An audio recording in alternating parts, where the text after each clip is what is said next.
आज संघीय संसदको संयुक्त बैठकलाई सम्बोधन गरिरहनु भएको छ।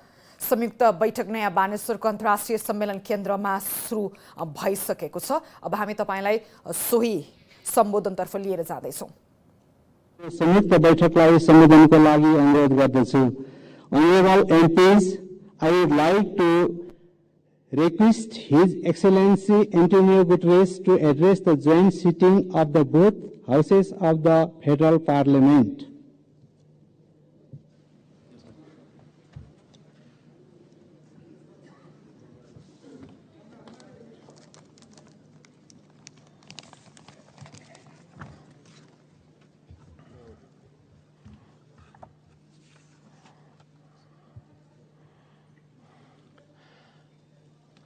Your Excellencies, the two presidents of the two houses of the Nepalese Parliament, Excellencies, distinguished ministers, parliamentarians, and friends.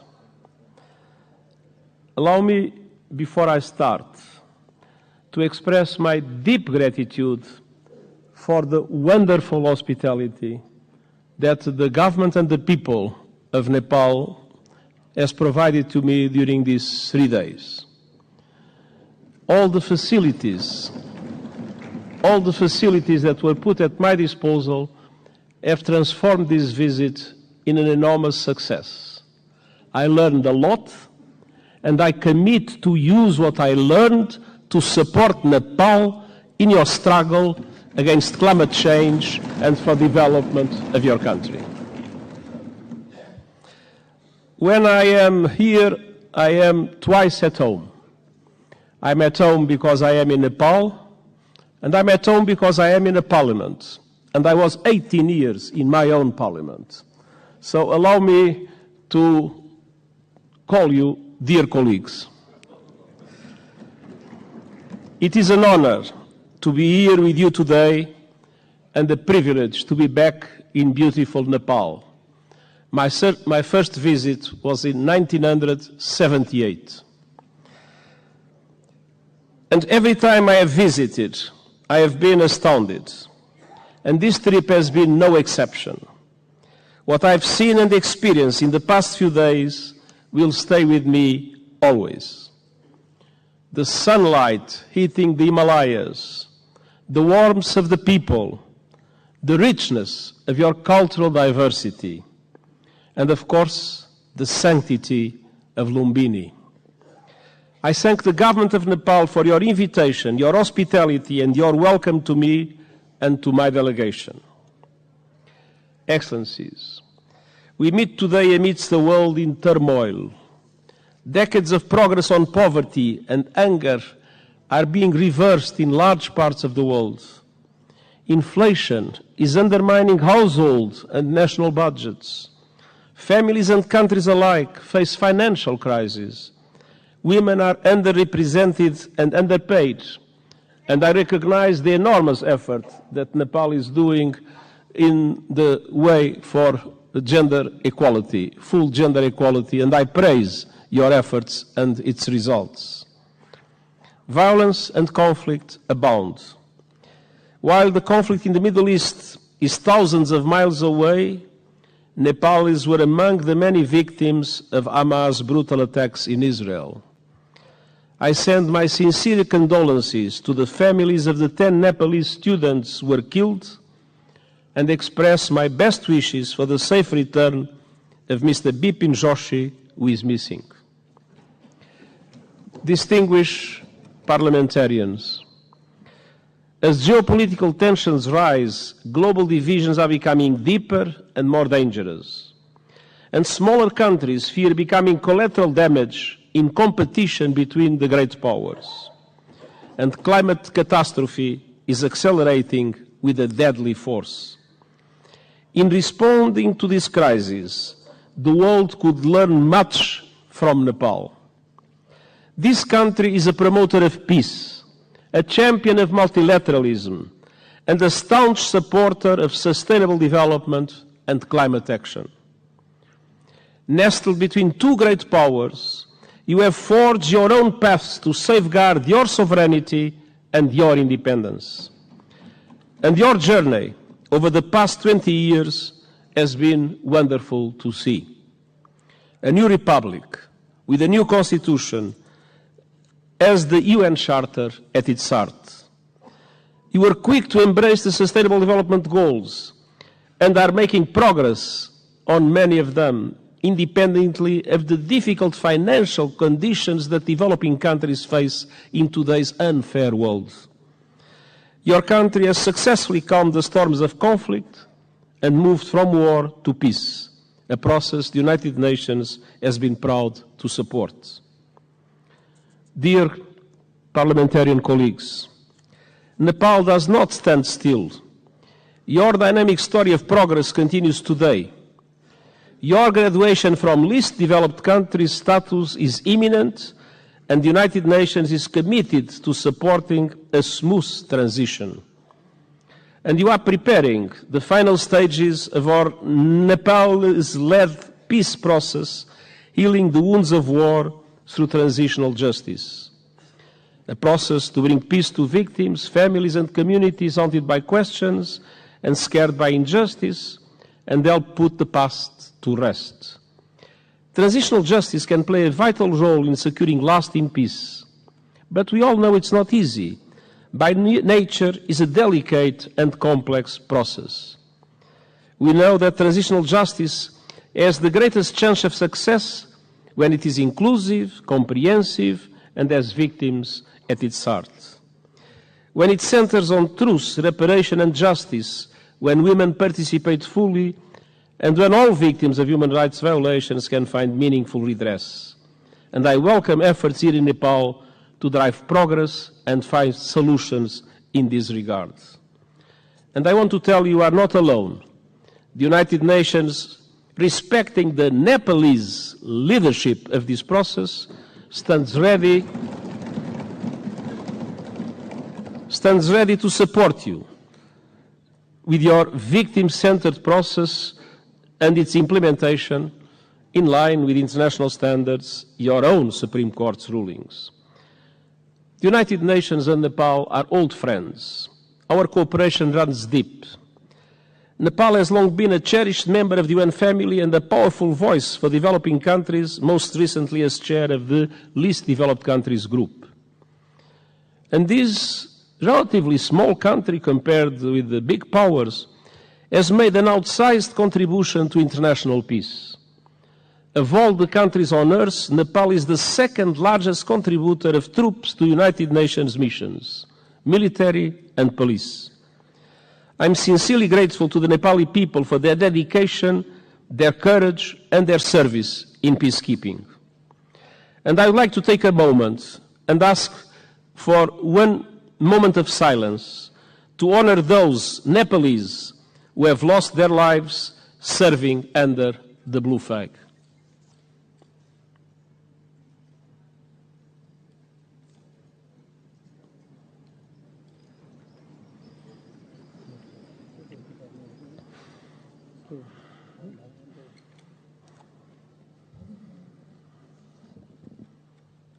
हामी मौन धारणको लागि 1 मिनेट साथ दिनेछौं।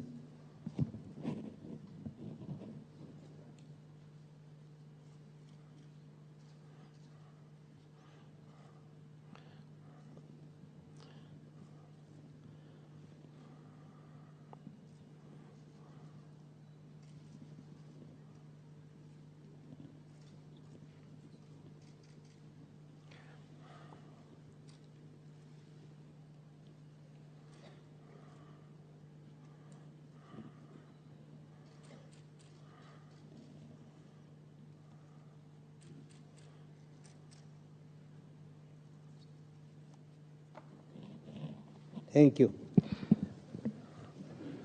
Their memory will never be forgotten, and the United Nations is proud of the exceptional contribution of Nepalese soldiers and police officers in our peacekeeping missions.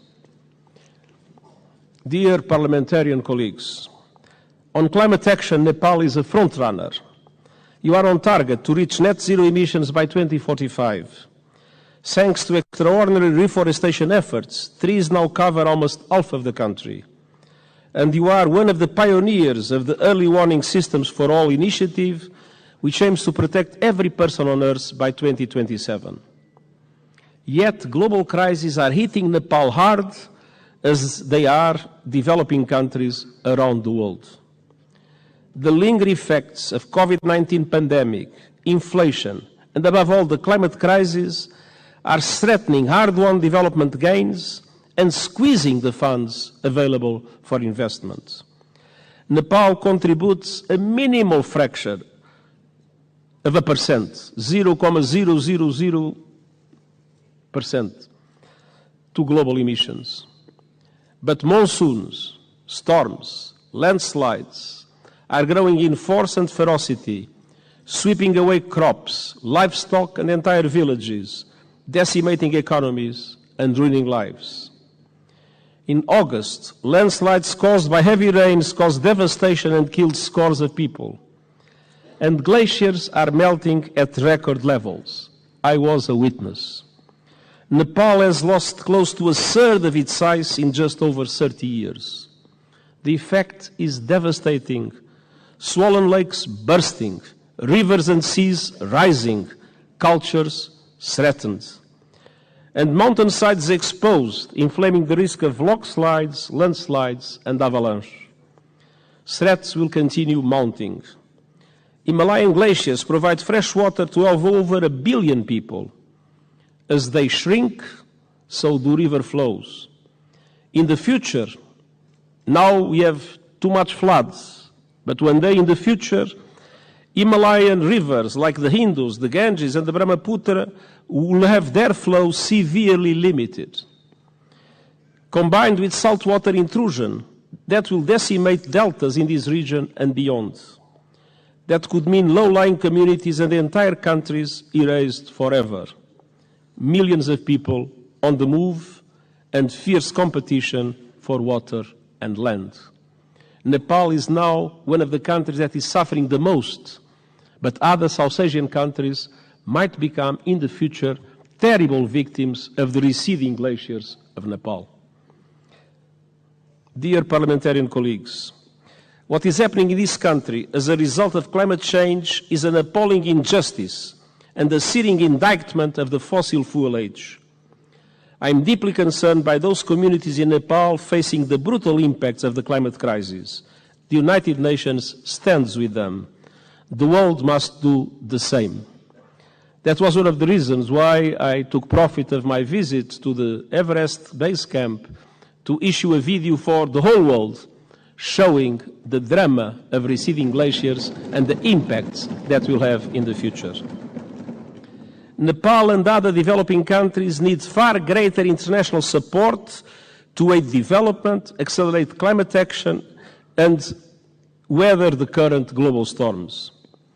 I have proposed a Sustainable Development Goals stimulus that would release at least $500 billion a year in affordable long-term finance for sustainable development and climate action in developing countries like Nepal. Member States welcomed the proposal at the General Assembly last month and committed to advance it. I call on them to take action now to make these commitments a reality. Unfortunately, in our world, many times people announce commitments and then do not implement those commitments. These commitments about finance for developing countries and climate action must be implemented. I urge leaders to act on climate without delay, with the biggest emitters leading from the front. All countries must put the acceleration agenda I propose into effect to limit the rise in global temperature to 1.5 degrees Celsius. And they must make COP28 count with a strong outcome building on the so-called global stocktake. And we also need to deliver climate justice. Developed countries must honor the promise of $100 billion a year to support developing countries in climate, and double adaptation finance as a first step of devoting half of climate finance to adaptation. Investment in the resilience of communities, in the resilience of infrastructure is today a must, because climate change impacts are not a problem of the future, they are felt today by the populations, and it is today that developed countries must support countries like Nepal to do the necessary investments in that regard. The most vulnerable must be at the center of efforts to build climate resilience. And all parties must operationalize the landmark loss and damage fund at COP28 this year. There is loss and there is damage. You can see it in Nepal. There must be a compensation for it. The Nepalese people depend on it. For families that have lost their home to storms, for communities forced to abandon their villages by rising rivers, loss and damage is not a negotiating point or a bureaucratic abstraction, it is a lifeline. Dear parliamentarian colleagues, Nepal has long been a friend to the international system, and today their system is in dire need of refresh, revitalization and reform. The world is in a state of flux. It is moving towards multipolarity, and that is a good thing. A multipolar world provides new opportunities for leadership and balance on the global stage. But this new dynamic requires strong multilateral institutions to maintain peace. History shows us that. At the beginning of the 20th century, Europe was multipolar, but without strong multilateral institutions, it descended into war that engulfed the world. That is not a risk we can take. We need strong international reformed institutions that reflect the realities of today. But ours, like the Security Council or the Bretton Woods system, mirror the world in which they were founded almost 80 years ago. They correspond to 1945. They do not correspond to what is the world in 2023. That must change. Developing countries must have far greater representation in international institutions. I have called for reform of the outdated United Nations Security Council. And I have proposed measures to reform the global financial architecture so that it better represents developing countries and responds to their needs. And these proposals are gaining traction at this year's United Nations General Assembly and beyond. But of course, there is always the resistance of those that benefit from the present unfair systems. The United Nations Summit of the Future next year is an important chance to push further progress, and I count on Nepal's support to help make the change we need a reality. Dear parliamentarian colleagues, multilateralism must both reflect the world and respond to it. That means creating the institutions and tools we need to address new threats and to seize new opportunities. Today, technology is an example of both. It can solve problems and spur development, or it can entrench divisions and inflame inequality. Today, it's doing too little of the former and too much of the latter. We need a global response to the technologies that are changing the world at astonishing speed, to harness them for the good of humanity. And all countries must have a say, not only the most rich countries in the world that have more resources to develop those new technologies. My high-level board on artificial intelligence includes experts from G77 countries, the Global South. It will report this year, so member states can consider global governance options for artificial intelligence. And it also bring the benefits of technology to all and ensure that a new technological era, no one is left behind.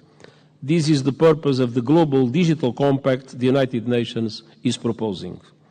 It aims to bring together governments and industry to ensure that technology works for all and accelerate the Sustainable Development Goals. And I hope the Summit of the Future will be an excellent chance to push progress. As a steadfast champion of multilateralism, peace, and developing countries' interests, Nepal will be a vital ally at the summit. Dear parliamentary colleagues, it has been my great pleasure to visit this extraordinary country over the past few days. What I've seen confirms a simple truth. Nepal is a friend of the world, so the world must be a better friend to Nepal. and the United Nations will never stop fighting to make that a reality, and I thank you.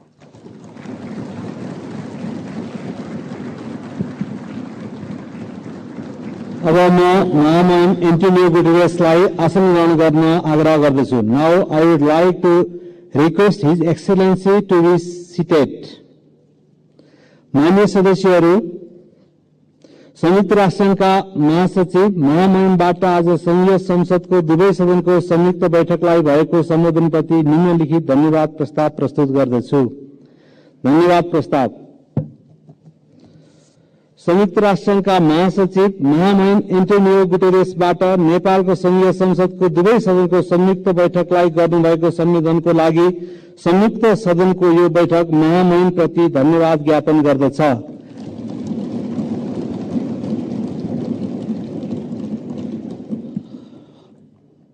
Motion of thanks.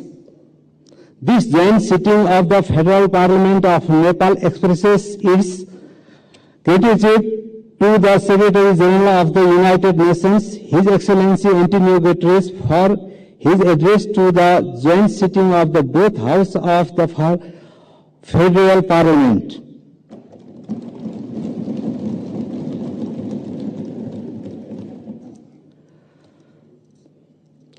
मान्य सदस्यहरू, उक्त धन्यवादको प्रस्तावलाई सहमति जनाइदिन म आग्रह गर्दछु.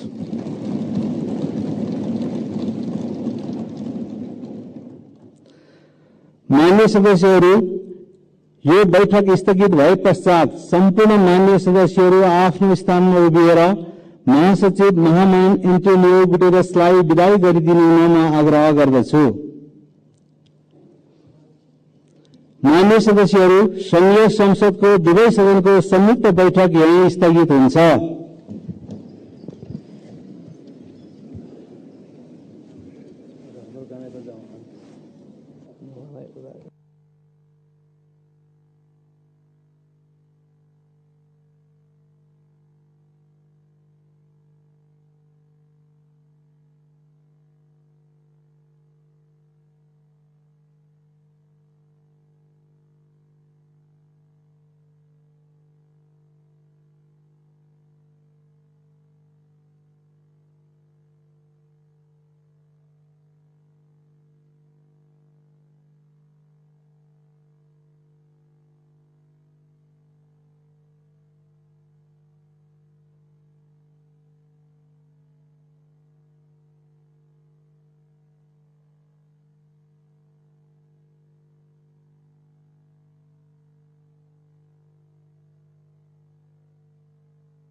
एउटा घरमा छोरा र छोरी छिन् भने छोराको विवाह भयो, छोरीको पनि विवाह भयो, अथवा विवाह नै भएको छैन भने पनि ती बा आमाले अब सम्पत्ति भागबण्डा लगाउनु पर्यो भने छोरालाई मात्र सम्झिन्छन् हैन. छोरीलाई बिहे गरेर गएकोलाई त अझ परको कुरा, बिहे नै नभएको पनि भोलि बिहे गरेर जान्छन् भन्ने त्यो मानसिकता त अहिले पनि छ.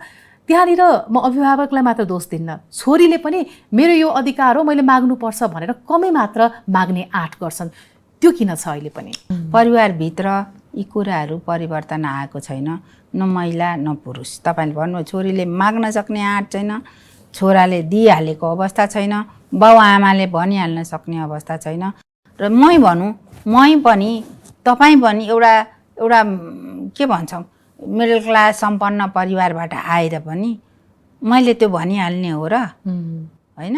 मैले मागेँ भने त मलाई त यो त खतम रहेछ भन्ला, यसले बिथोल छ, यसले बिगार्छ बोलीचाली हरौला भन्ने कुरा. तर दाजुभाइले पनि सकेसम्म नथापा जस्तो गरेर बसौँ, यो के कानुनै आइसके पनि त्यसले मुद्दा लड्दैन क्यारे भन्ने हेरेर बस्नु.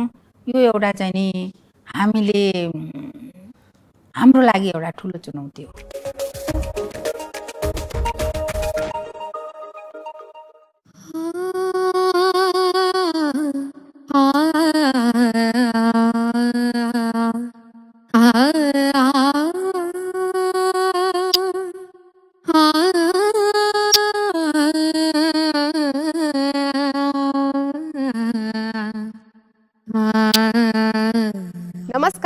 रेणुका खतिवडा, म सङ्गीतको विद्यार्थी। मलाई नेपाली सङ्गीतमा धेरै काम गर्न मन छ। आफ्नो प्रस्तुतिको सही मूल्याङ्कन गराउन मन छ। त्यसैले म आउँदैछु नेपाल आइडल सिजन 5 मा। रेणुका खतिवडा सहित यस्ता थुप्रै आवाजहरूको पर्खाइ समाप्त हुँदैछ, किनकि आउँदैछ नेपाल आइडल सिजन 5।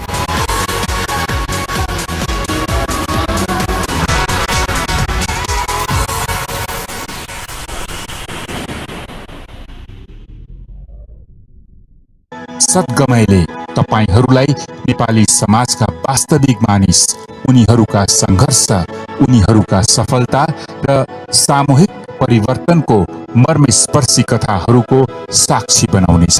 दैनिक अनेकौं हिरोहरू आफ्नो आवाज उठाउन, गम्भीर मुद्दाहरूमा प्रकाश पार्न र लाखौं मानिसलाई प्रेरित गर्न हाम्रा प्रस्तोता रमेशका साथ आउँदैछन्। सद्गमयका हरेक एपिसोड सत्यको खोजी हो। यसले समाधान खोज्छ, हामीलाई जागरुक बनाउँछ र परिवर्तनका लागि एकजुट हुन प्रेरित गर्छ। सद्गमय।